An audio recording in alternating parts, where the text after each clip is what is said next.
game indie market is one of the most saturated markets out there. Because these days it's comparatively easy to become a game dev, this was always going to become an issue. An issue I don't see it getting better with time. Whilst there are plenty of truly talented developers out there who deserve the utmost praise and respect for the sheer art that they put out, there are also lazy, talentless scumbags who see making an indie game as a quick means of making some cash from gullible buyers. This is why we see games like Funny Truck, I say games, I'm using air quotes, you can't see those because this here is audio, appearing on the PS4. All you need is some basic assets thrown into a level and you've got yourself a game, my friend, is what they seem to think. But what of the indie games in the middle, indie games that just sort of do nothing, that come and go without ruffling any feathers?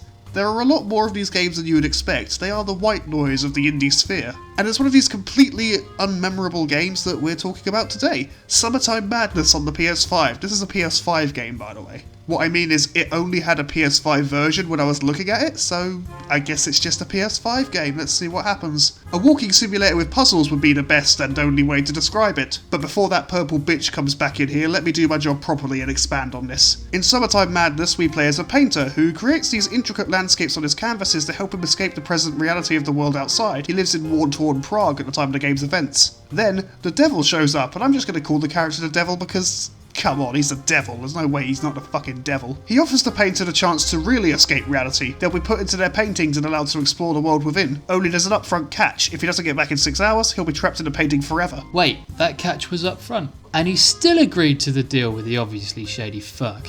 I know, right? I don't get it either.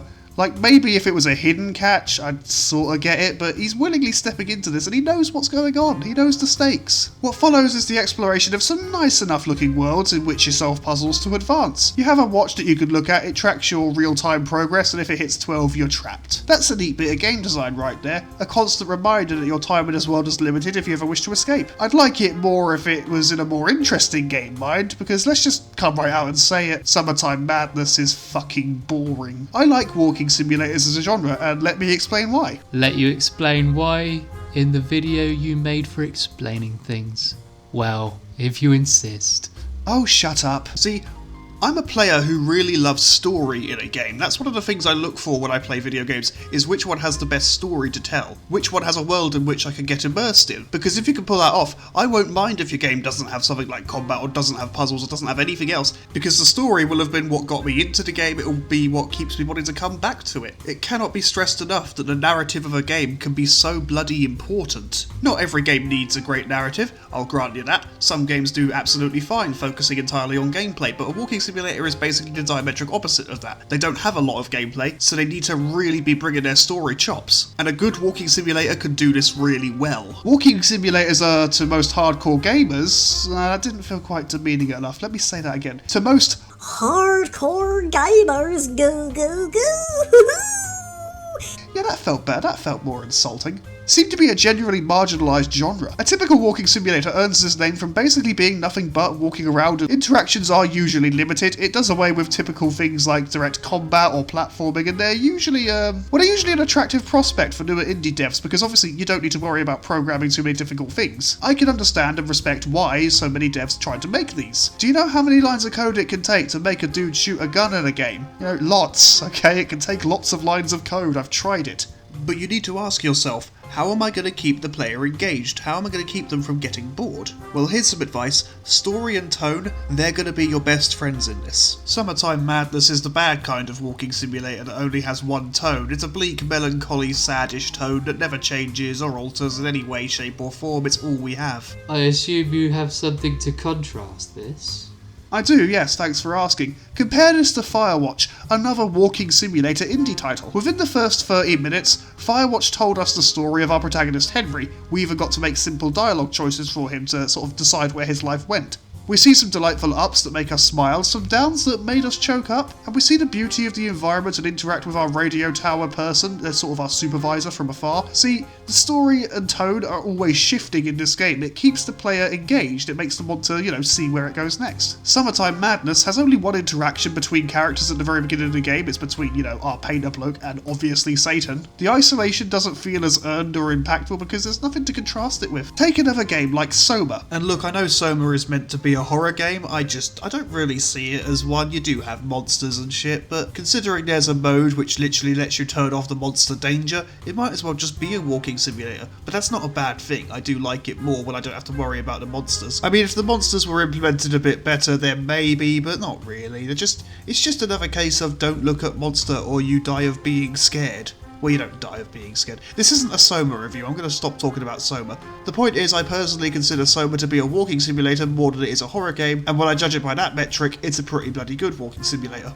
We get the occasional talks with a supporting character, which make the time spent crawling around alone in the dark all the more impactful, all the more important. We need a contrast, you budding developers of walking simulators. If you're going to ditch most typical gameplay traits, and you can, it's absolutely fine, then you need to make sure that what you are putting in its place is bringing its absolute A game. The story and tone of said story, they're going to be what keeps the player going. You've got to put a lot of effort into that if you're not going to have any other types of gameplay. These are the things that are going to keep the player going. These are the things that are going to keep that player engaged.